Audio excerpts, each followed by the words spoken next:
تست کنیم. این یه آب نبات ترشه با طعم توت فرنگی. ببینید آره حالا کنیم باز بشه.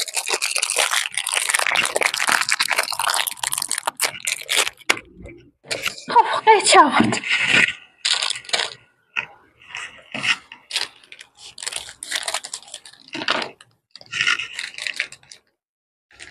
توش اینجوری چند تا شکلاته. یکیشو باز کنیم. به توت فرنگی هم میده. حالا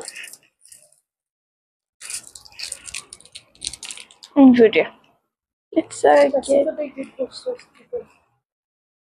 اینجوری. خب بریم سراغ تستش.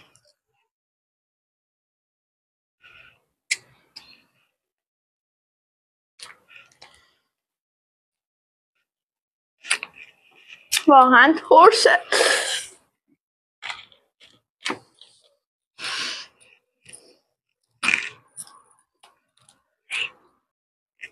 خب بچه این اولش واقعا یه طعم خیلی ترشی داره. اینم بیشتر طعم جوهر لیمو میده و وقتی دیگه یه ذره ترشش میره چون طعم توت فرنگی بود طعم چیز میده آب نبات توت فرنگی و اینا سه طعمه.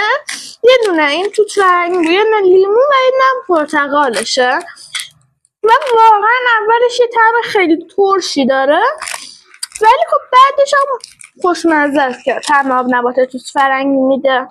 خب بچه اینو من 23 تومن خریدم و تو 6 تا بود و به نظرم که واقعا ارزش خرید و داشت و اگه به طعمای ترش و اینا علاقه داریم به نظرم حتما یه بار تستش کنین. ارزش 23 تومن رو داشت و واقعا این اولش که یه طعم خیلی ترشی میده و و یکم که طعم ترشش میره یه طعم آب نبات توت فرنگی میداد و این تا آخرش یه طعم همون توت فرنگیش بود و همین. و یادتون نره که چنل ما رو سابسکرایب کنین. کلی تستای خیلی باحال داریم و اینکه تا ویدیو بعدی خدافظ.